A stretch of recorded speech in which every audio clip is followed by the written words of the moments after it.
ప్రభువు స్తోత్రములు. మరి గ్రేస్ టీవీని ఆదరిస్తున్న సహోదరులందరికీ నా వందనాలండి. అలా ఈ నవంబరు 14వ తారీఖు అండి. మరి ఈ రోజుని మరలా ప్రభు మీ ముందుకు నడిపించినందుకు మరి దేవునికి కృతజ్ఞతాస్తుతులు చెల్లిస్తున్నాను. ఒక పాట పాడుకుని వాక్యంలోకి వెళ్దామండి. శాశ్వతమా ఈ దేహం త్వరపడకే ఓ మనసా, శాశ్వతమా ఈ దేహం త్వరపడకే ఓ మనసా, శాశ్వతమా ఈ దేహం త్వరపడకే ఓ మనసా. క్షణికమైన ఈ మనుగడలో పరుగులేలను అనుక్షణము,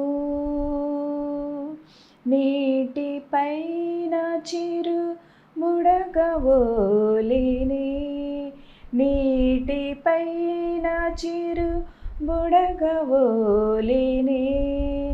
దేహం ఏ వేళ చితికి పోవునో, శాశ్వతమా ఈ దేహం త్వరపడకే ఓ మనసా.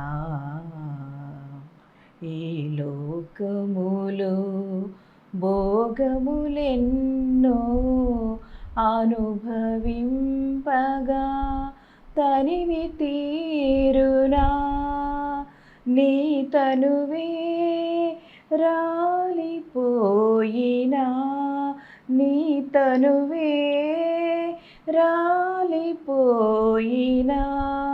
నీ గతి ఏమో నీకు తెలియునా, శాశ్వతమా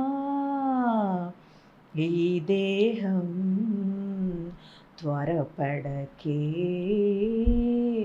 ఓ మనసా.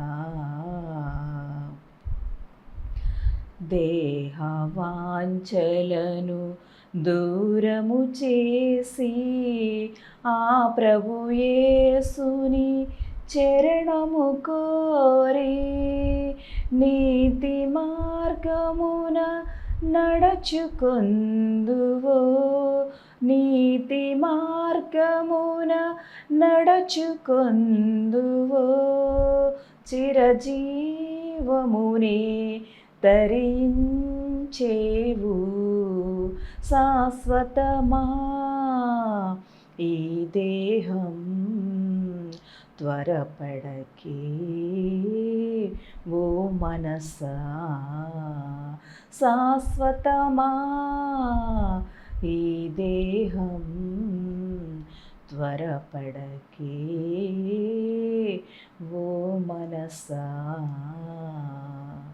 హల్లెలూయా. మరి ఈ పాటను బట్టి దేవునికి మహిమ కలగాలని కోరుకుంటున్నాను. మరి అందరికీ నా వందనాలండి. మరి ఈ నవంబరు నెలలో మరి దేవుడు ఈ విధంగా నడిపిస్తున్నారు నన్ను. మరి అందరినీ ఆయన పిలుచుకున్న వారందరినీ కూడా ఆయన మహిమ కొరకు వాడుకుంటారంట. ఏ తలంతులు ఇచ్చినా, పాటలైన, వాక్యమైన, సాక్ష్యమైన, మరి అనేక విధాలుగా ఆయన నడిపిస్తున్నారనమాట అండి. మనం ఆయన ఎప్పుడు మరి ప్రజల ఎదుట మనం అది ఆయన మహిమ కొరకు వాడబడాలో అప్పుడే ఆయన నడిపిస్తారు. మనకైతే ఎన్నో సంవత్సరాలు అయిపోయింది, ఆలస్యం అయిపోయింది అనుకుంటాం. ఈ లోకంలో అన్నీ అశాశ్వతమైనవి, ఏది శాశ్వతమైనది ఉండదు. మరి దేవుని కార్యాలు ఒక ప్రత్యేకంగా ఉంటాయన్నమాట అండి. అవి ఆలస్యమైన మరి ఆయన మహిమ కొరకు మరి ఆయన నడిపిస్తూ ఉంటారు. మరి మన ఆలోచనలు వేరు, ఆయన ఆలోచనలు వేరు. మరి ఈ పాట కూడా మరి నేను పాడుతూ ఉండేదని, చాలా ఇష్టం. ఈ పాట మైక్లో వచ్చిందని చెప్పాను. అయితే ఇక్కడ కూడా ఒకసారి ఒక చరణం కూడా పాడడం జరిగింది, ఒక పల్లవి. తర్వాత ఈ ఫోన్లో కూడా పెడుతున్నారు పాటలు. కొన్ని రోజులకి ఆ పాట మరి వినిపించారు దేవుడు, విన్నానమాట అండి. ఆ పాట విని మరి పుస్తకంలో రాశాను.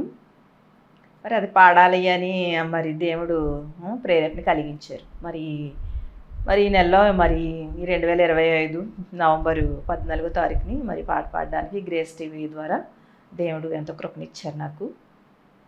మరి ఇలా ఎన్నో పాటలు మనకి ఇస్తూ ఉంటారనమాట అండి.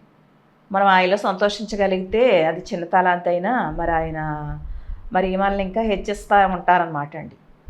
ఆయన ఎంత హెచ్చించినా ఎంత నడిపించినా మనం మరి నిర్లక్ష్యంగా తగ్గింపు లేకుండా హెచ్చించుకుని ఉంటే ఇంకా తగ్గించబడతాం.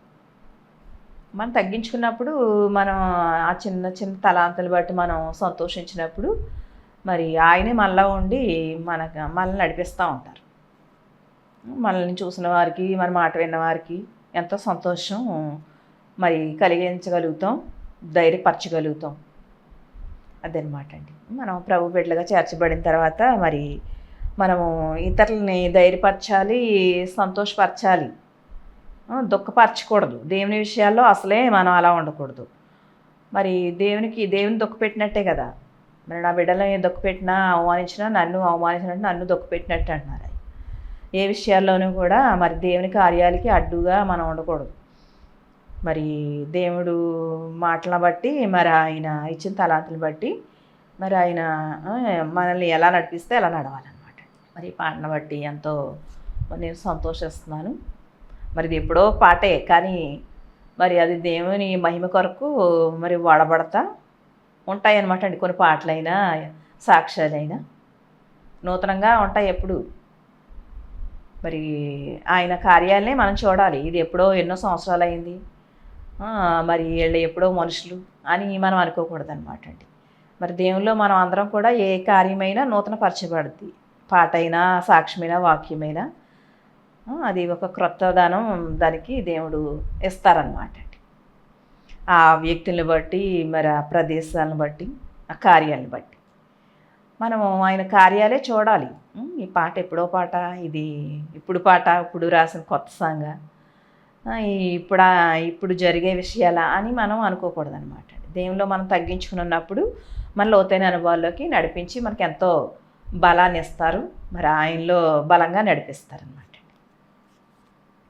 మరి అలాగే చిన్న వాక్యం చదువుకుని ప్రార్థన చేస్తున్నామండి. మార్క్స్ వార్త 9వ అధ్యాయము 9వ అధ్యాయంలో మరి ప్రభు ఇలా మాట్లాడుతున్నారు. మరియు ఆయన ఇక్కడ నిలిచి ఉన్న వారిలో కొందరు దేవుని రాజ్యము బలముతో వచ్చుట చూచు వరకు మరణము రుచి చూడరని నిశ్చయముగా మీతో చెప్పుచున్నాను నేను.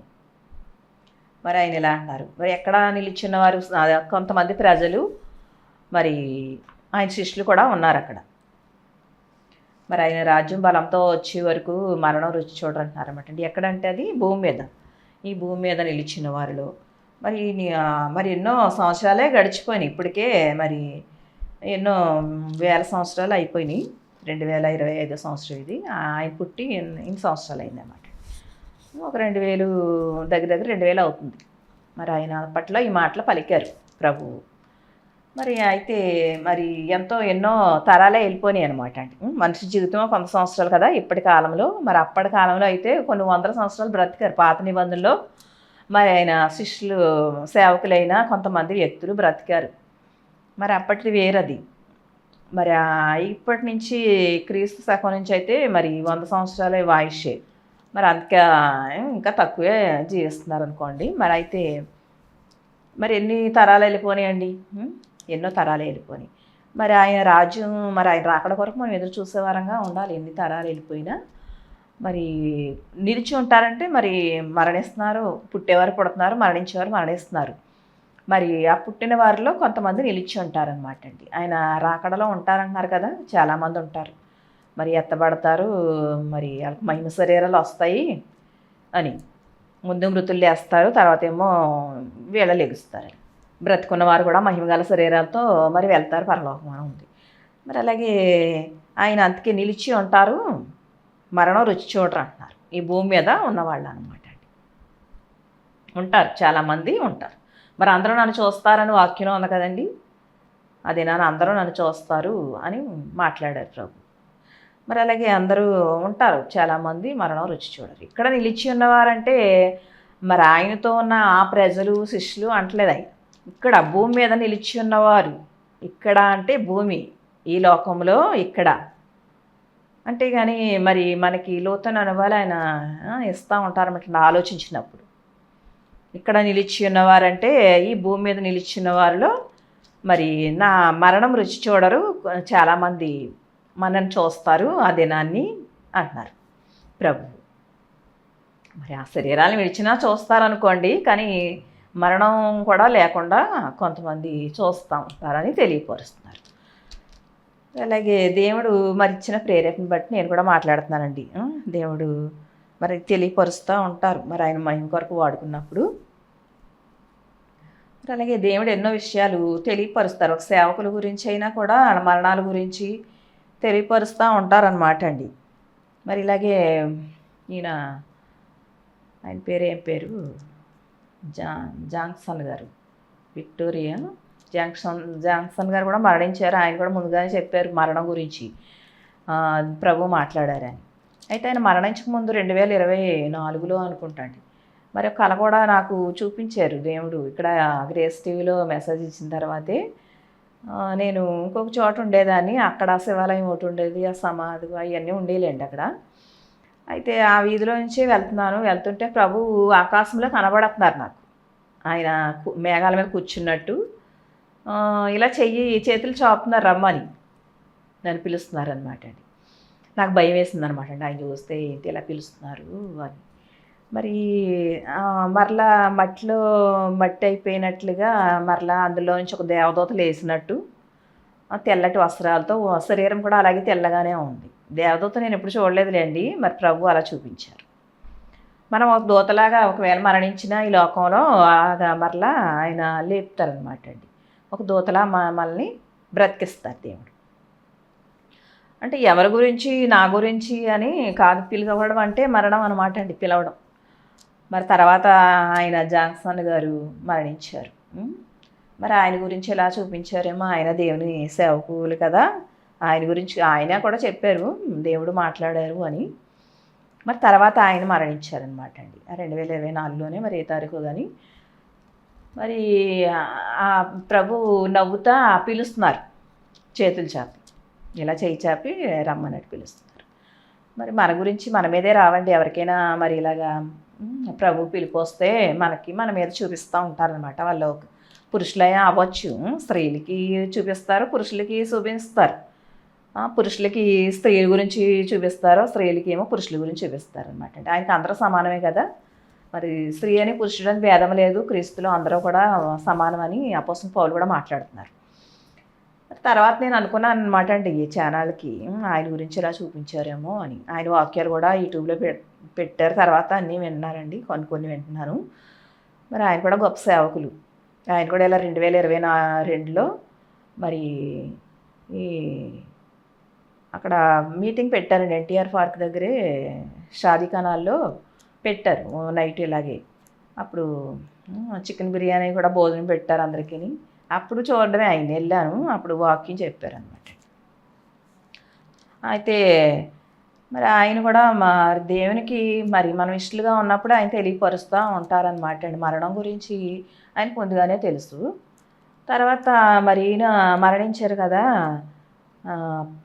ప్రవీణ్ పగడాల. మరి ఆయన చనిపోయిన తర్వాత కూడా చాలా భయంగా అనిపించింది. ఏంటో ఎవరో తరుముతున్నట్టు, చంపడానికి వస్తున్నట్టు, అలాగే మరి నిన్ను చంపుతాం అని స్వరం వినపడుతున్నట్టు ఇలా వచ్చింది. ఏంటి నేను పెద్ద సేవకున్నా మరి సేవకులు అలాగా కొంతమందిని ఇలాగే మరణానికి అప్పగించారు, ఇదేంటి ఇలా వస్తుంది ఏంటో భయంగా అనిపించింది అనమాట అండి ఆ టైంలో నైట్.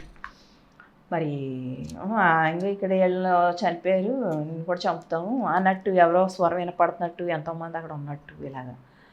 మరి ఇలాగా వచ్చిన తర్వాత ఈయన చనిపోయారు కదండి అమెరికాలో ఒక ఆయన, 31 సంవత్సరం అంటున్నారు, చార్లెస్ ఏదో పేరు అన్నారు, ఆయన పేరు చార్లెస్ కిర్క్ ఏదో.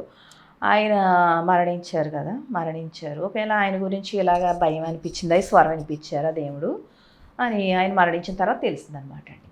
మరి వాళ్ళ మరణం ఎలా వచ్చినా దుష్టుల చేతిలో వచ్చినా వాళ్ళు నీతిమంతులుగా ఉంటే మరి ప్రభు పరలోకంలో చేర్చుకుంటారనమాట అండి. సాతాను ఉన్నాడు కదా, ఆయన తప్పించలేక కాదు, కానీ మరి ప్రభు మా మహిమ కొరకే మనం వాడబడాలన్నమాట అండి. మరి మనం కూడా మరి సాతాను రెచ్చగొట్టేలాగా మనం సువార్త చేయకూడదు. మనం తెలుసు సాతాను ఏ విధంగా మరి రెచ్చిపోయి మన మీదకి వస్తాడని. మన సాతాను తంత్రాలను మనం ఎరగని వారం కాదని అపోస్తలుడు పౌలు కూడా మాట్లాడుతున్నారు కదా. మరి మనము జాగ్రత్త కలిగి మెలకువ కలిగి ప్రభు మీద భారం వేసుకుని మరి మనం తగ్గించుకుని సువార్త చేయాలన్నమాట అండి. ఒకళ్ళు రెచ్చగొట్టేలాగా ఒకళ్ళని భయపెట్టేలాగా మన సువార్త ఉండకూడదు. మన నీతిమంతులుగా ఉన్నా పరిశుద్ధులుగా ఉన్నా మరి అన్యులుగా ఉన్న వాళ్ళకి తెలియదు. మనం మామూలుగా ఉంటేనే మన మీదకి ఏవో దూసుకుని వస్తూ ఉంటారు మాటలు. మరి వాళ్ళ క్రియలు ఎంతో భయంకరంగా ఉంటాయి, భయం కలుగుద్ది మనకి. అలాంటప్పుడు మనం వాళ్ళ ఈ వ్యతిరేకంగా ఉండి మాట్లాడి వాళ్ళు రెచ్చగొడితే ఇంకెలా ఉంటుంది. మరి సాతాను వాళ్ళలో ఆ దురాత్మలు ఉండి అలా చేస్తాయి అన్నమాట అండి. మరి నాకైతే అలా అనిపించింది. నాకు కూడా అంత భయం కలిగింది అనమాట అండి. ఆ ప్రవీణ్ పగడాల గారు చనిపోయినప్పుడు ఆ నైట్ టైంలో కొన్ని రోజులు ఎంతో భయం కలిగింది. ఆ భయం కలిగించేది దేవుడే. మరి అలా మరి ఎవరో అంటున్నట్లు కొంతమంది వాళ్ళ గ్రూప్ కింద ఉండి జెంట్స్ అనమాట అండి, వాళ్ళే యవనస్తులు బలంగానే ఉన్నారు. మరి ఇలాంటి మనకు మెలకుగా ఉండగానే అన్నీ కలుగుతాయి, ప్రేరేపణ కలుగుద్ది, కళ్ళు మూస్తున్నా కనపడతారనమాట అండి. నిద్రలోనే కాదు ఇవి. మరి ఇవన్నీ జరిగినాయి కాబట్టి నేను చెప్తున్నాను అనమాట అండి, లేకపోతే నేను మాట్లాడను. మరి ఇలా మనం భయభక్తులు కలిగి ఉండాలి. ప్రభువు తెలియంది ఏమీ ఉండదు. మరి మనం కూడా మరి సాతాను రెచ్చగొట్టేలా మన క్రియలు ఉండకూడదు, మనం హెచ్చించుకోకూడదు అనమాట అండి. తగ్గించుకున్నప్పుడు మరి ఆయనే తప్పిస్తూ ఉంటారు. ఒకవేళ చిన్న వయసులో మరణించినా అది సాతాను వల్ల మరణం వచ్చినా పరలోకంలో ఉంటాం. మనల్ని ఆయన సంతోష పెడతారనుకోండి. మరి ఎన్నో ప్రమాదాల్లో కూడా మరణిస్తున్నారు కదా. ఈ బస్సులు వేసారు కానీ ఎన్నో ప్రమాదాలండి, ఎంతమంది మరణిస్తున్నారు. మరి మనం దేన్ని బట్టి కూడా అతిశయించకూడదు అనమాట అండి. మనం తగ్గించుకొని ఉండాలి. మరి అది బాగా బస్సుకు కూడా వెళ్ళే ఛార్జీలు లేనివాళ్ళు ఎక్కాలి. వాళ్ళు సహాయం చేసే స్థితిలో ఉన్నవాళ్ళు కూడా బస్సులు ఎక్కితే మరి ఎన్నో ప్రమాదాలే వస్తాయండి. మనం సహాయం చేసేవాళ్ళు సహాయం చేయాలి. అది ఇవ్వలేని వాళ్ళకి ఆ బస్సులు అంతే. ఎవరు పడితే వాళ్ళు, అది లేడీస్లో అయినా మరి ధనవంతులు లేరా, మరి ఆ ఆటోలు ఎక్కేవాళ్ళు కూడా మరి ఒకళ్ళకి సహాయం చేసేవాళ్ళు కూడా చేయకుండా మరి ఆ బస్సులు ఎక్కుతున్నారు. అందుకే ఎన్నో ప్రమాదాలు వస్తున్నాయి అన్నమాట, కీడులు వస్తాయి. మనం ప్రవర్తన మంచిగా ఉండాలి, యథార్థంగా నీతిగా కలిగి ఉండాలి మనం. అప్పుడే దేవుడు మన వైపు చూస్తారనమాట అండి. మరి అలా మరి దేవుని మనసు కలిగి మరి మనం అందరం నడుచుకోవాలి. మరి అయితే ఇలాగా ఇన్ని దర్శనాలు మరి అందులో మరి కీడుని గురించి అయినా మేలుని గురించి అయినా అన్నీ మాట్లాడతారు, దేవుడు తెలియపరుస్తారనమాట. మనం తగ్గించుకోవాలి తెలిసి కొద్ది. మరి ఇలాగే ఎన్నో ఉన్నాయన్నమాట అండి. అయితే ఇక్కడ మొన్న 15వ తారీఖుని అక్టోబర్లో వాక్యం చెప్పాను కదా. ఈ అపోస్తలుడు పౌలు కొరింథీ పత్రికలో మరి 2వ పత్రిక 12వ అధ్యాయంలో మాట్లాడారు కదా. మరి అతిశయించుట నాకు తగదు కానీ ప్రభు దర్శనముల గురించి ఆయన ప్రత్యక్షతల గురించి అతిశయపడుతున్నా అన్నారు. మరి ఆయన వీని గురించి చెప్తున్నారు కదా. మరి ఒక ఆయన క్రీస్తునందు మృతునంది మరి వెళ్ళారు, కొనుక్కోబడ్డారని ఆయన నాకు తెలుసని. మరి అలాగే ఆయన గురించి మాట్లాడారు అపోస్తలుడు పౌలు. మరి నేను కూడా ఇలాగా మరి సైఫన్ అని తెలియపరిచాను. సైఫన్ అని నాకు అనిపిస్తుంది అని. అంటే 14 సంవత్సరాలు క్రిందట అంటున్నారు ఆయన. 14 సంవత్సరాలు అంటే ఆయన మరి పుట్టిన తర్వాతే, అది పాత నిబంధనలకు సంబంధించింది కాదు, క్రొత్త నిబంధన. 14 సంవత్సరాలు తక్కువే కదండి. మరి ఆయన ఎంతకాలం సేవ చేస్తారు, 2 సంవత్సరాలు కానీ మరి సైఫను అనుకుంటున్నాం. మరి ఎవరైనా ఆయన ఒక నీతిమంతుడు, పరిశుద్ధుడు, ప్రభువుకి ఇష్టమైన వ్యక్తి అనమాట. ఆయన మా పరలోకం చేర్చబడ్డారు. అయితే మరలా సోమవారం 27వ తారీఖు అనుకుంటాడు ఆ రోజు వచ్చింది.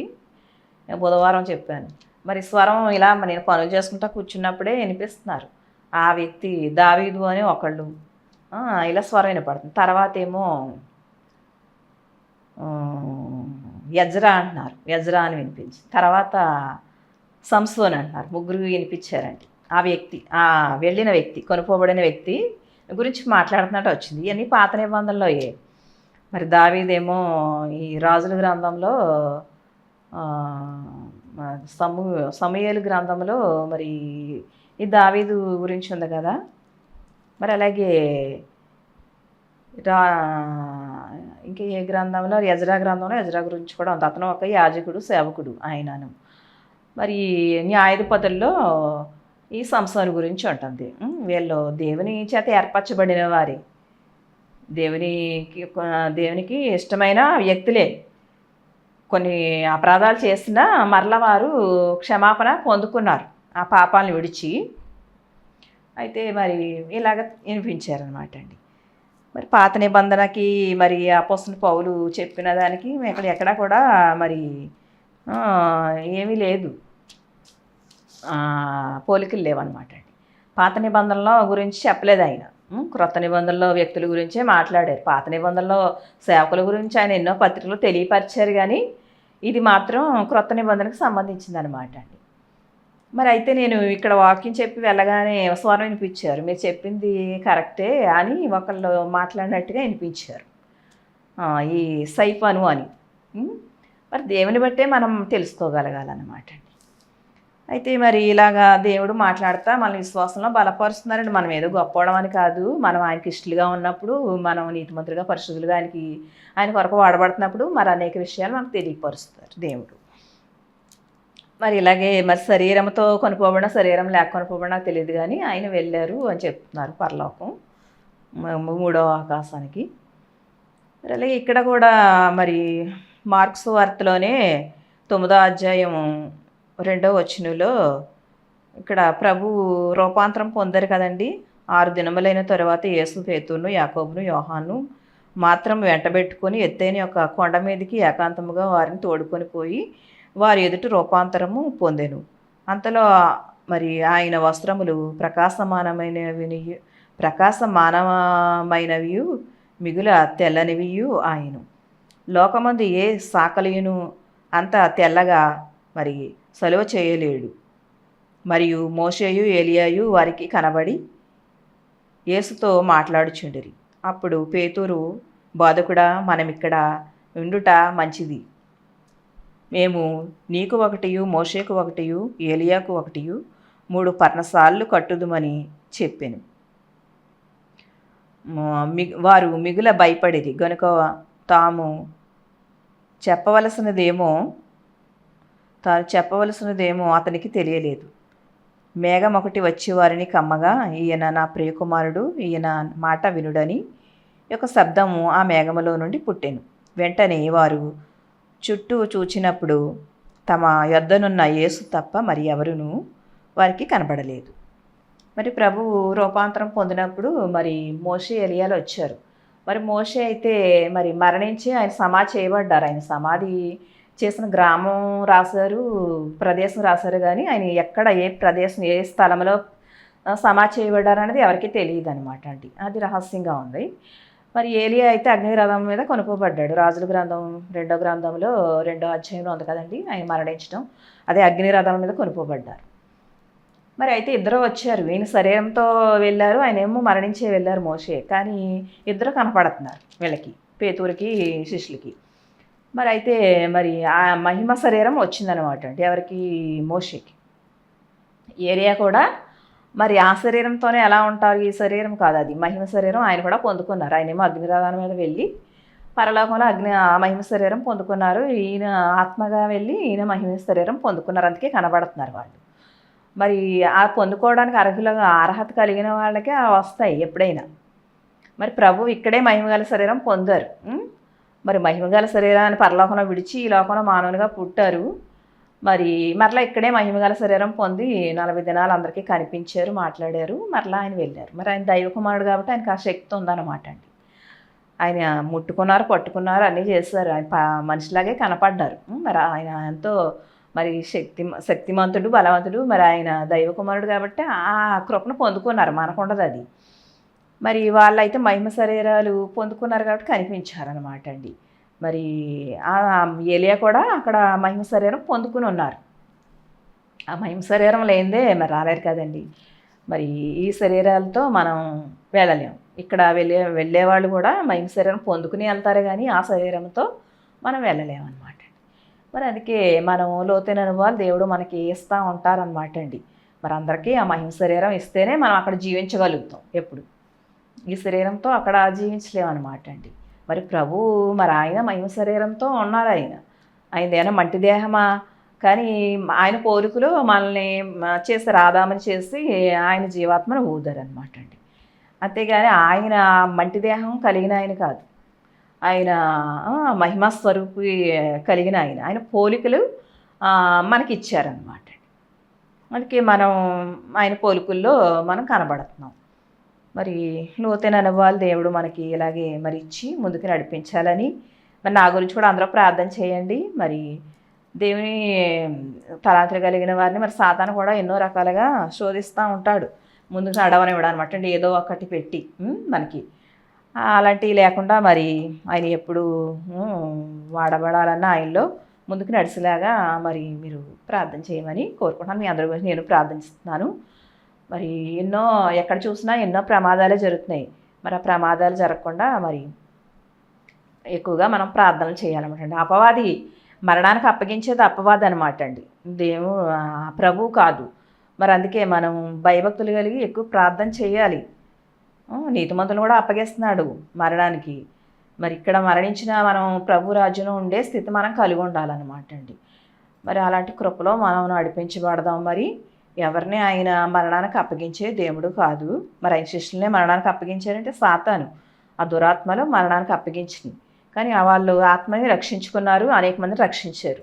మనం కూడా అలాంటి విశ్వాసంతో మరి అలాంటి మరి పరిశుద్ధత, నీతి కలిగి, ప్రేమ కలిగి మనం కడ వరకు నడుద్దామండి. మరి చిన్న వాక్యం దేవుడు దీవించాలని కోరుకుంటున్నాను. చిన్న ప్రార్థన చేసుకుని ముగించుకుందాం. స్తోత్రం నాయన, ఆశ్చర్యకరుడు, అద్భుతకరుడు, ప్రేమమయుడు తండ్రి, మీ బంగారు పాదాలు లెక్కలేని స్తోత్రాలు నాయన. మరి నవంబర్ నెలలో ఈ విధంగా నడిపించిన మీకు వందనాలు ప్రభువా. మరి నాయన మరి మృతుల పునరుద్ధానం గురించి ఎన్నో విధాలుగా తెలియపరుస్తున్నారు. మహిమగల శరీరం గురించి మరి మీరే నడిపిస్తున్నారు లోతైన అనుభవాల్లోకి తండ్రి. మరి అందరిని అలాగే విన్నవారు చూసిన వారు కూడా అలాంటి మరి లోతైన అనుభవాలు ఇచ్చి మీలో బలపరిచి నడిపించండి. లోతైన అనుభవాలు ఉంటేనే మేము మీలో బలపడగలుగుతాం, సంతోషించగలుగుతాం. మరి శ్రమలు వచ్చినా, ఎటువంటి భయాల్లో ఉన్నా మరి ధైర్యం కలిగి జీవించగలుగుతాం తండ్రి. మీరే తప్పిస్తారు. మరి మేము ఇంకోటి నడిపించి మరి గ్రేస్ టీవీ నడిపిస్తున్న సేవకుల్ని మరి ఇక్కడ పరిచయం చేసేవారు అందరినీ కూడా మరి బలపరచండి. ఆయన ఎంతో మరి ముందుకు నడిపిస్తున్నారు వారి ద్వారా మేము మీ బిడ్డల్ని తండ్రి. మరి వాళ్ళకు కూడా ఏ కొదువులు లేకుండా అన్నీ తీర్చిన ఆయన మంచి ఆలోచనలు ఇచ్చి బలపరిచి నడిపించండి. మరి మరి వారి కుటుంబాన్ని మరి వారికి దగ్గర ఉన్న మరి సేవకులనైనా గాయకులైనా అందరినీ కూడా మీరు బలపరచండి ప్రభువా. మీకే మీ మహిమ కొరకు వాడుకోండి. మరి ఇక్కడ ఈ వాక్యం ద్వారా దేవుడు నాకు ఈ మేలు చేస్తారు, ఈ అద్భుతాలు చేస్తారు, ఇంత స్వస్థతని ఇచ్చారు అని మరి ప్రతి ఒక్కరు కూడా మరి సంతోషంతో సాక్ష్యం చెప్పుకునే విధంగా నడిపించండి ప్రతి ఒక్కరిని తండ్రి. మరి అలాగే మీ మహిమ కొరకు నడిపించి తోడేయండి. మరి డిసెంబర్ నెలలో కూడా ఇంకా బలపడి మరి నాయన క్రిస్మస్ దినాల్లో మీ మహిమ కొరకు ప్రతి ఒక్కరు వాడబడేలా సహాయం చేయమని మరి ప్రార్థనలన్నీ మీ సంచేర్చుకోండి ఆయన. మరి వారు ఎలా విశ్వాసంతో మరి జీవించి మరి ఆ పరలోకంలో మహిమ శరీరాలతో జీవిస్తున్నారో అలాంటి కృప మాకు కూడా ఇచ్చి నాయన మమ్మల్ని బలపరిచి నడిపించమని తోడేయడమని ఈ ప్రార్థనలన్నీ మీ సన్నిధికి చేర్చుకోమని యేసయ్య నామములో ప్రార్థించి బ్రతిమాలి వేడుకుంటున్నాము తండ్రి. ఆమేన్.